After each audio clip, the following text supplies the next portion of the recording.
Good morning, good afternoon, good evening, everyone. Welcome to another episode of Candid Conversations about network marketing. Hi, I'm BK, and as usual, on the other end, we have Dr. Wayne. Hi, Dr. Wayne. Hi, BK. Hi, everyone. So, we are back for another exciting and interesting episode, and we want to start off with our usual question because we figured that actually that is a good way to start anyway. Very true. So, what are we going to talk about today, Doc?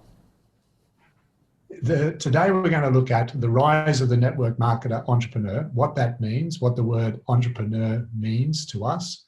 And we're looking at, as we know, with any type of business, and especially with network marketing, one of the major things we have to look at is managing our emotions.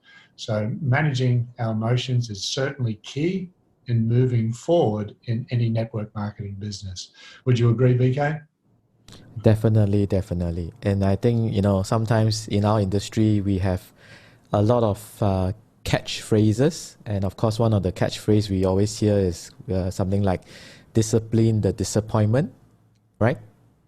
Yes. So this is part of what we're going to talk about today. The fact that, especially for us, I mean, we are in a very exciting and very fulfilling and very inspiring industry.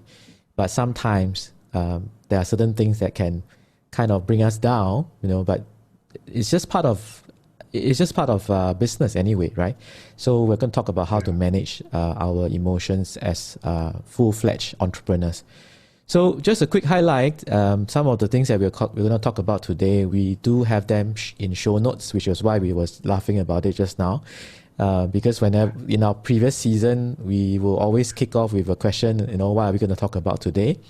But starting this season, this is season 2 of our Candid Conversations about network marketing. We have been producing show notes. Dr. Wayne has been very kind and producing show notes for us. So every week, I kind of already know what he's going to talk about, So if you do want the show notes, do hit us up at networkmarketerpodcast.com. I will mention the link again at the end of the show. Yeah, so sorry, Doc, just wanted to remind everyone that we have show notes. Okay, yeah, great. And really excited to go through this because we'll be talking about a hoarder's house, for example. We'll be talking about mindfulness. We'll be talking about all different concepts, 4 major concepts that we'll be going through in depth with regards to the rise of the network marketer. And for those people last week, who listened to last week, and I just want to go through that a little bit. We talked about the universal laws, and ancient medicine basically has 36 of these spiritual laws. However, as we found out last week, there are actually 7 major universal laws and 7 spiritual laws. And also we learned how quantum physics basically then from a Western medicine point of view, is now actually understanding these ancient medicine philosophies, all these laws that have been around for thousands upon thousands of years, and some would say up to 40,000 years. We also learned the difference, or we spoke about frequencies as that information field that goes between information and matter, and we really dug deep into even quantum physics, now understanding that there's 6, 10 dimensions, and even in string theory and all these bosonic theories and other areas in quantum physics are now expanding their awareness or understanding. And when you look at each one of these quantum physics theories that they're putting together, it just goes hand in hand with ancient medicine's laws. And we talked about them being mutable and immutable as well. So if you haven't were unable to catch that particular one, if you want to go back and listen to that one, it's absolutely inspiring. It really allows you to go to another depth that we haven't gone to before with these spiritual laws. So if you wish to, by all means, that's available. We also talked about the law of attraction being an underpinning law, and I went deep into getting across a really important concept. And BK and I will be putting something together with regards to this in the future. We talked about the law of attraction being an underpinning law, that's for sure, of all the universal laws. However, the law of attraction, the secret, the law of abundance, all these things, goal settings, they all are out there, that's for sure, and I'm sure you've heard of them. But unfortunately, a lot of them don't work because of a universal law that we must know about. We went deep into this universal law called the law of resistance, a really important one to really understand. And we delved deeply into that last week. And I even went through how to let go of the law of resistance. We went through and talked about it in depth. And we even gave 6 ways you can actually let go of the law of resistance. So, as mentioned right at the beginning, we're going to go through 4 important concepts. And this is the rise of the network marketer entrepreneur. So in the phoenix bird is a mythical bird from Greek mythology. And think of, the reason I'm saying this is the rise of the network marketer is because I'm using the analogy of the phoenix. So an example of the phoenix in business would be from someone who's gone from ashes, meaning maybe someone who's been a network marketer before, and you feel as if you've really been burnt out. You're not really, you really love the industry, but you just feel as if something's not working for you, or you may be just coming into the industry and you're putting everything into it and you don't feel as if you're getting anywhere. And then all of a sudden information is given to you. So then what happens is you rise from the ashes and then you become successful, even though previously things had failed. And this is what we mean by the rise of the new network marketer entrepreneur. And the word entrepreneur to us is really important. I think BK's got a great analogy or a great way of describing the entrepreneur. And it would be great to get that side of it if we could, BK. Yeah, I think one of my favorite descriptions of an entrepreneur is just simply someone who helps to solve problems. Yeah, that's the simplest way to define it. You know, an entrepreneur is someone who helps to solve problems. And in our industry, you know, we have a slew of products, and some are very exciting, and all are very exciting, very interesting, and of course, they all aim and strive to solve certain problems for people, right? And of course, in our industry, as well as we try and grow our organization and our teams, sometimes again, it also boils down to being able to solve a person's problems, you know, whether it's motivation, organization, or even just duplication. You know, the better we are at doing that, the better we will be at achieving the results we want.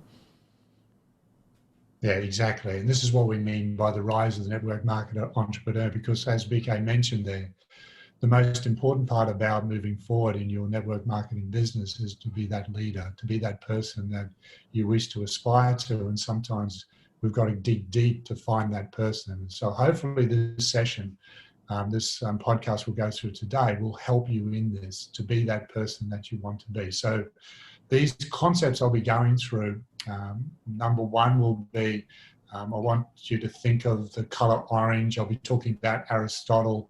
And this is knowing how your emotions enter. I know we've spoken about this many, many times before, but I want to touch on that again and even go deeper into it.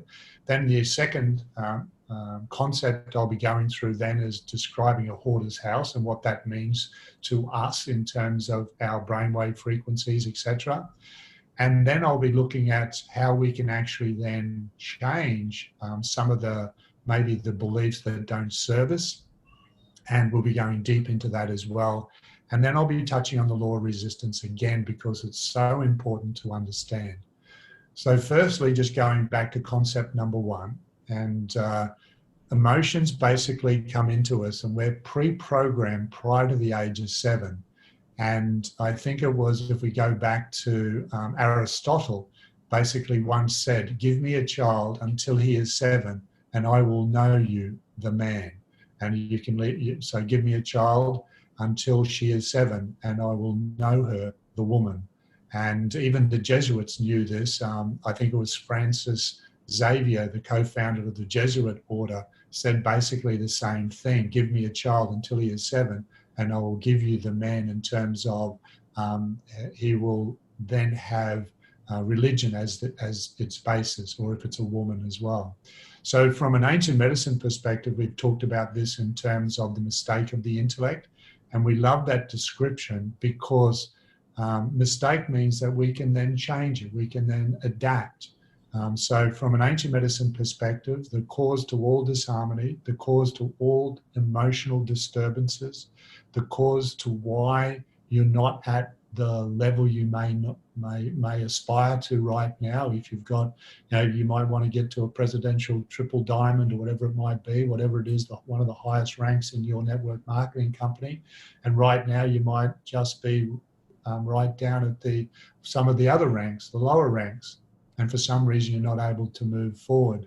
And it's mainly because of these emotions that were fortunately or unfortunately given to us when we were younger. And as we know, when we're younger, we're literally a sponge. We're just a subconscious sponge whereby anything that's happening in the world prior to the age of 7, we take in and without a filter. It just comes into our being and into our mind as reality.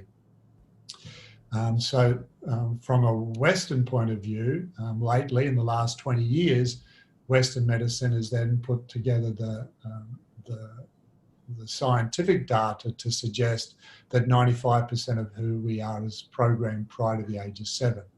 And as mentioned, we've said this many, many times before, but what I want to really look at today is that, remember before we've talked about the liver being the general, meaning that if emotion comes into the human being, so the emotion now is actually setting off different triggers, what happens then is the liver then will put it into different areas of the body. It'll put it into the blood first, then into the muscle, into the tissues, then eventually it'll get into the organ where therefore it can create disturbances. We've also talked about the amygdala and the hippocampus and what this means. So when the emotion of, say, anxiety comes into us, what happens then is that the amygdala now will swell, it'll actually become inflamed and then actually create more anxiety, even panic attacks. And then the hippocampus shrinks, and what happens now is we lose focus, we lose motivation, our memory actually goes then as well. So all these things we've spoken about before, but I just wanted to touch on them just in an overlay. But the most important part about this is that every bias, if we really look at this deeply, every bias, every thought, every even positive emotion you have is someone else's. So I just want you to think of it this way. I want you to think of your favorite color right now. Favorite color. Whatever that may be, mine is yellow, for example. Love the color yellow. Whatever that favorite color may be, you were actually given to that. You were given that when you were younger.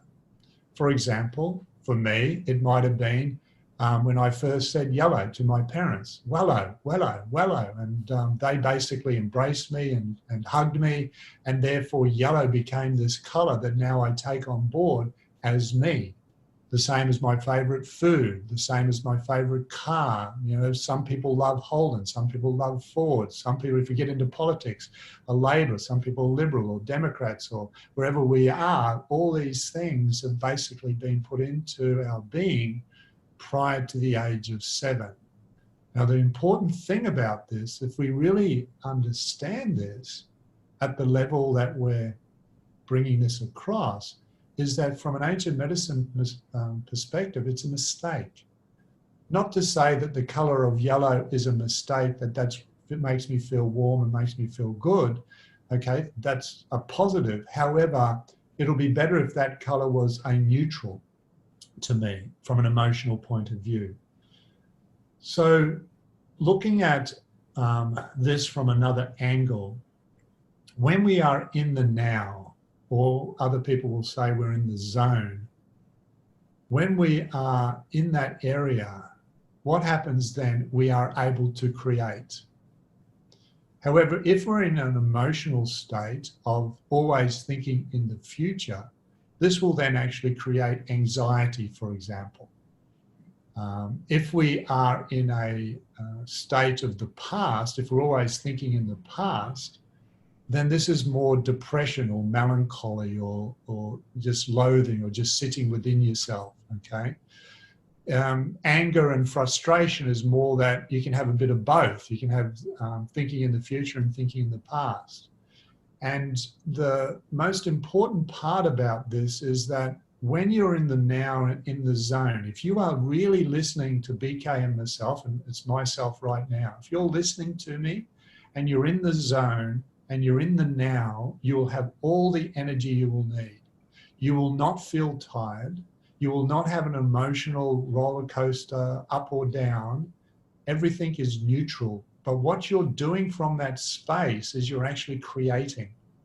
However, if you're in the future, you're actually expelling your energy. You're becoming tireder because it's now anxiety, cortisol, all these other hormones are now actually released. If you're in the past, the different types of hormones are now released that now unfortunately bring about depression and tiredness and lethargy and all the rest of it. So really important to basically catch our thoughts, to really understand where we are. And this is literally a universal law. And I think what's happening at present, you'll notice that there's a lot of other podcasts and a lot of other information that's out there that is basically talking about this phenomena that BK and I are talking about now. Now, myself personally, I've been teaching this for 20 to 25 years. I've meditated with 10,000 people, 5,000 people. I've really looked deep into the mind-body connection. And the phenomena is the more that we can understand to be in the now, everything starts to change. Everything starts to change. Anything there, BK? Yeah, I mean, what Dr. Wayne is sharing just now is that the only time we can exhibit the most potential as a human person, as a human being, is the now, because this is where creation happens. When we live in the past, and I like somebody mentioned the other time, sometimes when we live in the past, we are punishing ourselves repeatedly for something that may have happened already, right? We are keeping ourselves in prison in the past, and therefore nothing can happen. At the same time, when we project into the future and we think about things that has not happened, that causes anxiety and stress and worry and all those things. Again, like what Dr. Wayne was sharing, that is in a way also you're wasting energy, you're wasting your efforts, right? Yeah. So the only time is when you focus yourself on the here and now, because this is where you can start to create things. This is where things starts to happen, right? You don't waste your energy reliving past mistakes, and certainly don't project and anticipate things that you do not have any idea of whether it will happen or not by worrying about the future. So that is actually something that is very, very useful. And that's why they call it the present, because the present is literally a present to you, right? Yes, yes. And just to bring this home a little bit more, I mean, other episodes we've talked about, and I won't go deep into it, but other episodes we've talked about quantum physics in terms of the fifth, sixth, seventh, eighth dimension being the quantum field of information. And the ancient medicine also talks about this in one of its universal laws. Now, the reason this is important is so just to get an understanding for those people who are just learning about this or just hearing about this. So think of it like there's information fields that are available to us that are always there. Okay, so they're above us. So for example, you might get a feeling to ring your mum, and she rings you. So both of you have gone up into that information field, caught a message, then you've come back, and then you've actioned it, so to speak. Or you might get a feeling that, hey, I haven't seen Bruce for such a long time, and all of a sudden today you walk into Bruce.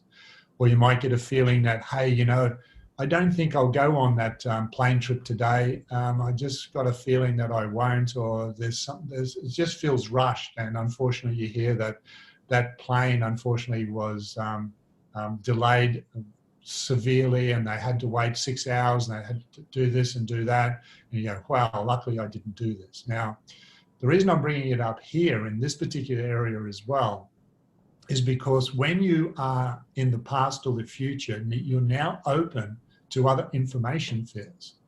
And so you can tap into information fields that are up here that you're not really supposed to tap into, or not, the word's not supposed to, but you can easily tap into these because you're now open to this. So, for example, if I said to you right now, is the human, everyone on planet Earth, do you, as a global thinking mass, do you think that we are healthy or unhealthy? And I used to say this from stage 10, 15 years ago, and everyone used to say, shout back, unhealthy. And that was back then. Today, I think it's even more so that globally we would agree with that. And then if I said to people, okay, do you think globally we are optimistic or pessimistic? And most people would shout back pessimistic. So unfortunately, we're pessimistically unhealthy. So think of this as a tribal thought that is out in the information fields. And when we're not in the now, we can actually tap into this information fields. And unfortunately, then we start wondering why we're not feeling as good as what we should be or what we could be. So these information fields are always there. And so to put this into a real life example, and some people will know this, but majority will not.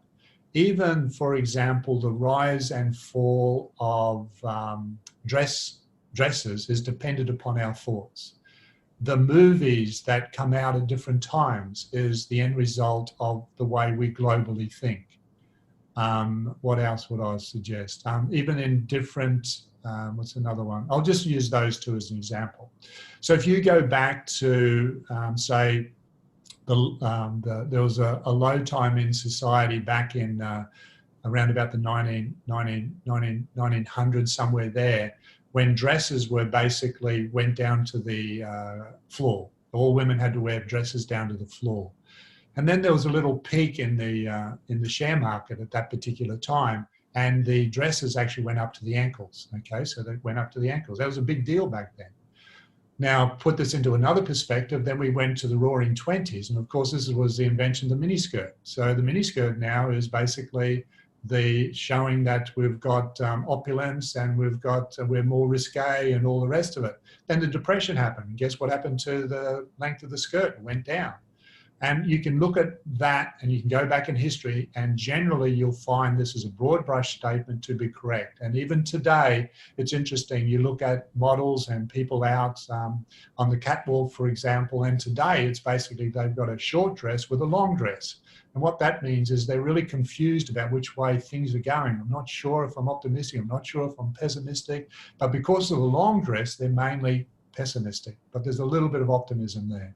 And even movies, you can look at all the negative movies that were ever made.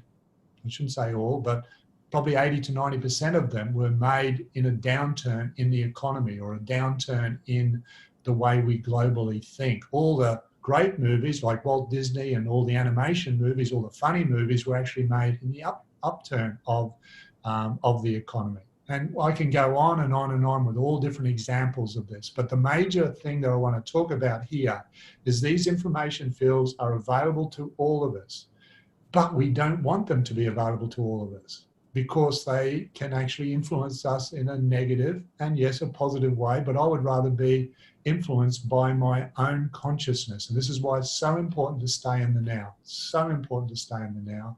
That's where we create. So imagine if we're listening to all these other thoughts and even your own thoughts that are coming in, as we've sort of already suggested, that if you're in the future or the past, you're draining your energy and you're draining your being of all this creative juices that you could have. So hopefully that's allowed concept number one. We've gone a lot more deeper into this in terms of knowing your emotions, for example. The second concept is I want you to think of the emotions that you may know of. So you may know of you were bullied when you were 12, or you may have not had a good life when you were earlier. You might have had a car accident at 17, and all these things are the emotional things that happen in our life. And I liken this to a hoarder's house. So think of you're about to walk into a hoarder's house. Guess what you're going to see? Boxes. You can't see the kitchen, you can't see the living room, you can't see the family room, you can't see the bedrooms. And literally just boxes and junk everywhere. The analogy here is this literally is what most people's minds are like. They've got boxes of memories. Okay, they've got just this box, and when you go into the amygdala and different parts of the brain, all they've got is these memories and tentacles of memories and different things that are in there that we're holding on to. No fault of our own. It's just that this is what happens when we don't understand staying in the now. Okay, so think of what I generally suggest to people when they start looking at all this, and think of your mind as a hoarder's house. And we're going to literally walk into a hoarder's house. What do we got to do first? We just got to move the boxes out. Doesn't matter what the boxes are, you move them out. And then you might move a box and you go, oh, I didn't know that. Oh, that's where that went. I haven't seen that for ages. And this is what literally then happens to the brain. When you start moving these boxes out, so how do we do it? Literally, we write them down. We start writing down all the different things, positive and negative, that we know that may be affecting us, as said, positively or negatively. Now, this is moving into a little bit into number 3 in these concepts, but I'll stick at number 2. But what happens is I want you to think of doing this when you're aware of your thoughts. This is called mindfulness. So concept number 3 is going into mindfulness. So I'm going to come in and out of 2 and 3. So think of now you're actually aware of one of your thoughts, and you actually might go back to a place that you have no idea why you're back there, but it's got an emotion attached to it. And you literally just write that down, and you then, and I'll go through ways of looking at this shortly, but the most important thing now is you write it down. And it'll be interesting to see where your thoughts are when you actually become cognizant or you're aware of this. So concept number 2 is that thoughts are literally like boxes in a hoarder's house. They accumulate. What we need to do is to be aware of the boxes and to know what they are and then move them out. So think of it now, we are in a hoarder's house, and we're going to move the boxes out. Eventually we can see the kitchen.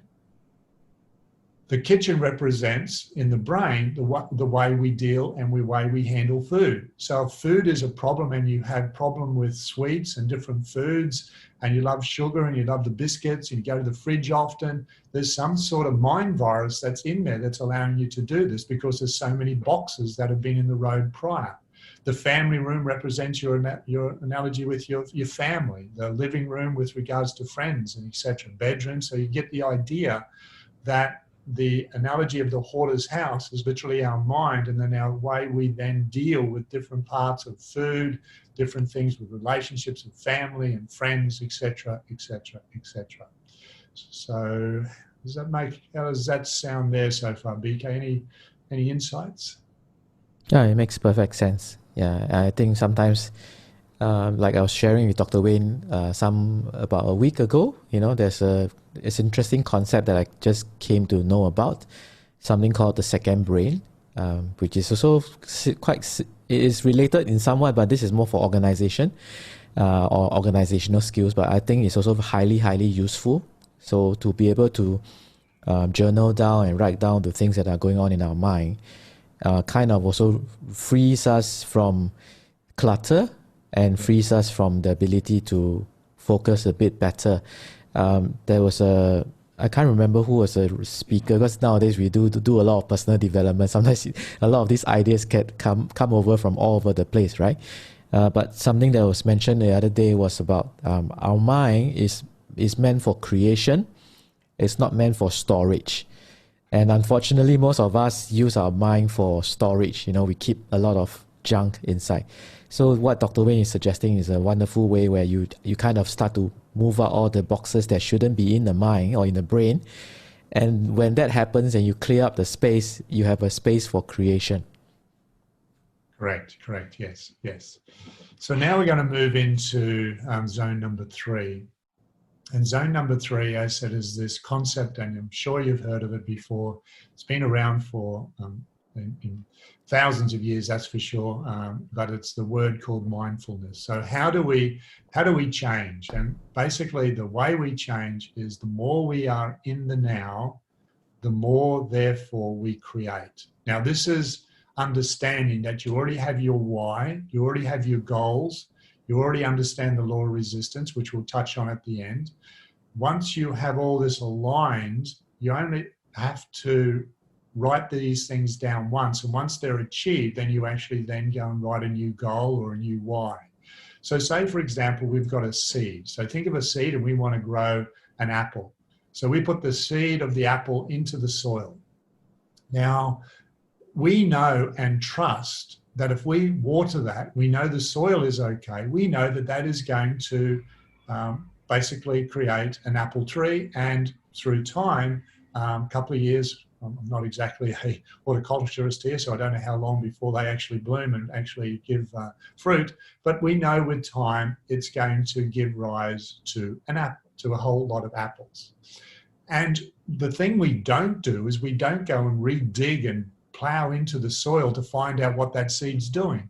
So this is the same with goal setting and that as well. We write them down, and then there's ways that we can then definitely make them work, which we've looked at in the 5 hidden secrets, and BK will probably go through that a little bit later. We go through that in depth. I just haven't got time to look at that today. But the major concept here is that we have trust and faith that when we put these goals and that down, that they're going to grow, okay? So, and the way this grows is by staying in the now. If we're always in the future or the past, all we're doing is basically digging up the seeds. This is the analogy I want to draw upon. And when we're in the now, the more that we can stay in the now, the more creation occurs. Now, how do we stay in the now? It's a question that I get asked a lot.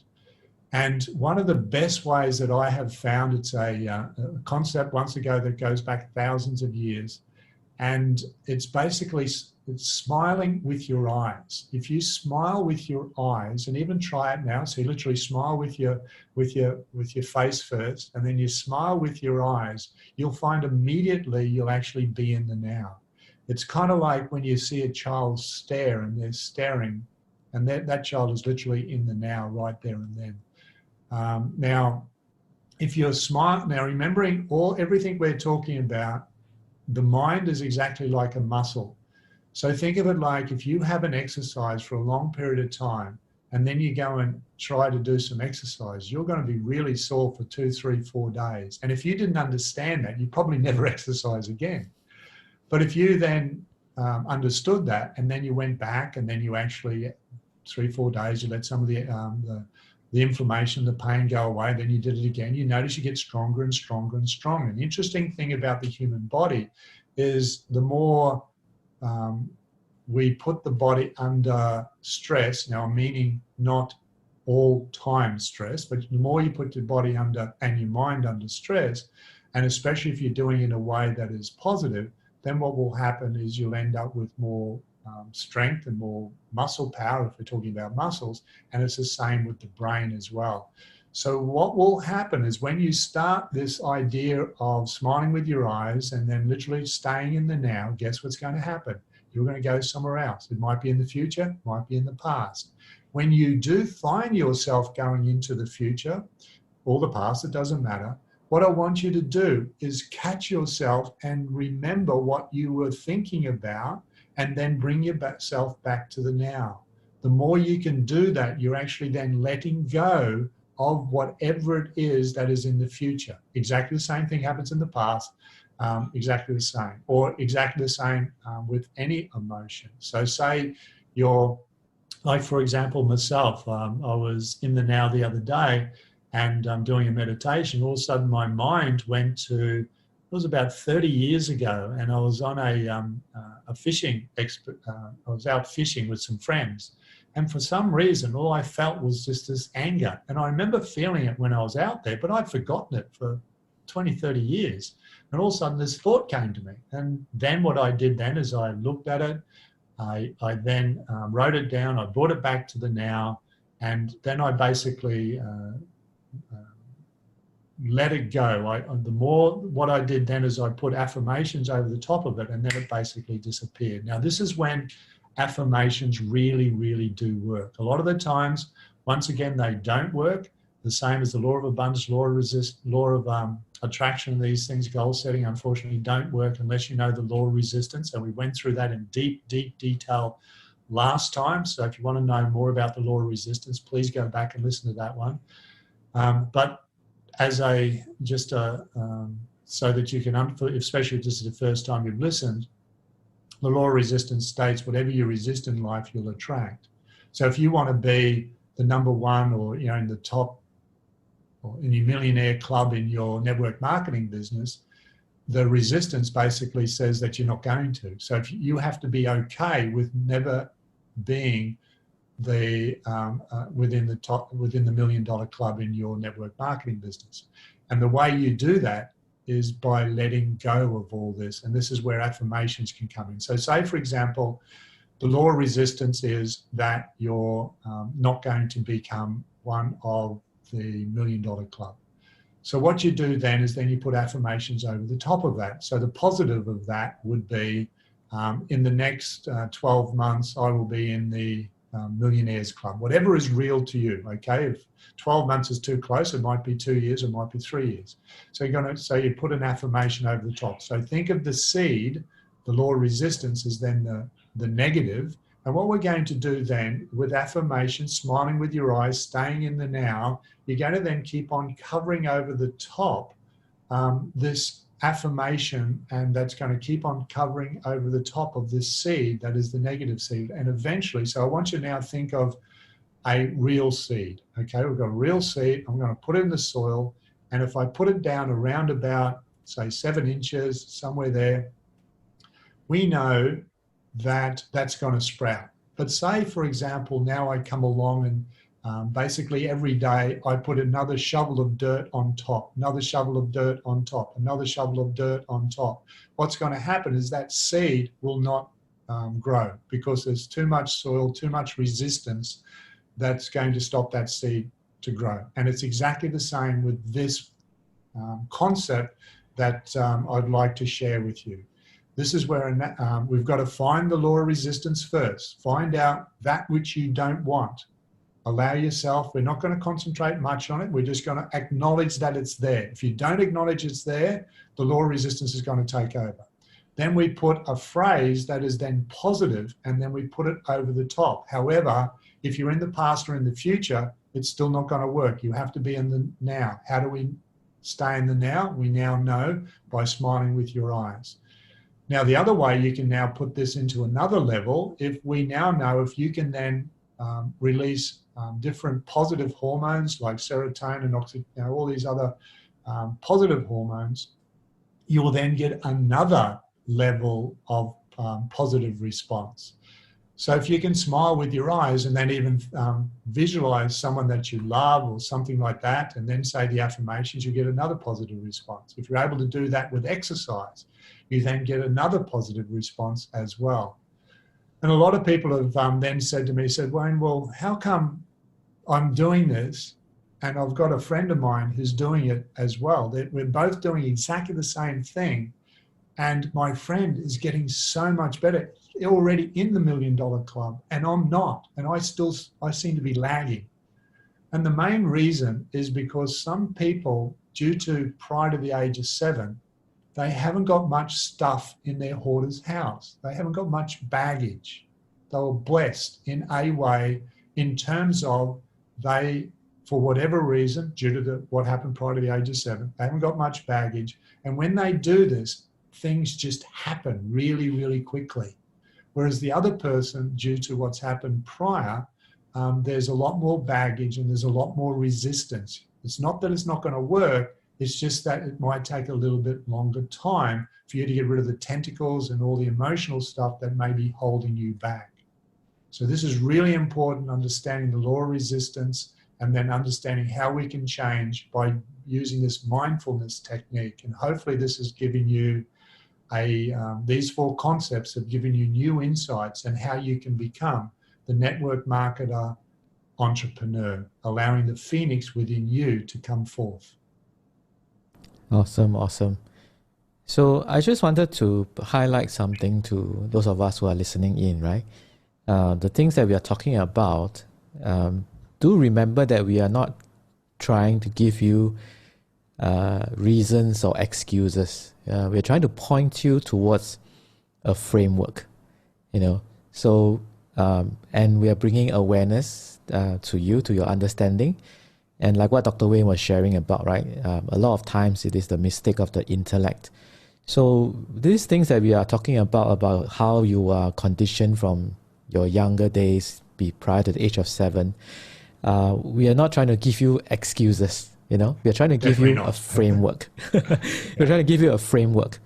And I think what we are trying to do in this season of the episodes that we are doing, every episode has a bit of certain small little steps that you can take. So for example, after you listen to this, there are certain steps like what Dr. Wayne is sharing about, being mindful, thinking about planting your seeds that you want to achieve, and so on, right? And then if you want to know more about the law of resistance, please do check back last week's episode, because that's where we talk about a little bit more about the law of resistance and of course some of the steps that you can take. So every episode is kind of bite-sized for you, where you can focus on something that you can work on for the week perhaps, and of course for as long as you want after that. But it is bite-sized with certain action steps that you can take, and we certainly hope that helps you in your journey. And like today's episode, we would like to see everyone rise from the ashes and become the flaming phoenix that we all know that we all can be, right? In fact, just for this episode, it's just nice in time. You can go and catch the movie by Disney called Mulan, because the phoenix is prominently featured inside the movie as well. So I'm not sure whether, Doc, you feel the same, but I kind of feel that we are living in an age of, some people call it the age of the awakening, yes, where a lot of things are, whether is it science or traditional wisdom or pop culture or even just the internet, and even like what we are doing now, people are starting to podcast, the growth, of knowledge that is going around. It is literally, we are living in an age of the awakening, and if you are sensitive to it, you are sensitized to it, we are going to see very exciting times ahead. My word, and it will be an awakening, that's for sure. It's going to be as you said, BK, it's going to be interesting and fantastic to see change. Yeah. So that wraps up another episode of Candid Conversations about network marketing. So if you do want to check back on the previous episodes, if you're watching the video, I'm going to put it down here, So if you're just listening to us, it will be at networkmarketerpodcast.com. And let me say that again, networkmarketerpodcast.com, where we actually archive all our previous episodes, and show notes are also accessible there. And at the same time, if you do want to go into greater depth of what we have been talking about in terms of the law of resistance, the universal laws, and some of these things that we may not be very aware of, but some of the reasons why we are stuck or not at the level that we want to be at, right? And we have a special program at 5hiddenreasons.com, and that's the numerical number 5hiddenreasons.com, where we go into much greater detail and why we talk about why most network marketers fail and why you do not have to. Okay, so thank you, Dr. Wayne, for again an interesting session on how we can look at how we can rise from the ashes and be a fiery phoenix in our network marketing career. We hope to see you next week, and do check us out at those above mentioned websites. Bye, Doc. Thanks, BK. Thanks, everyone. Bye for now.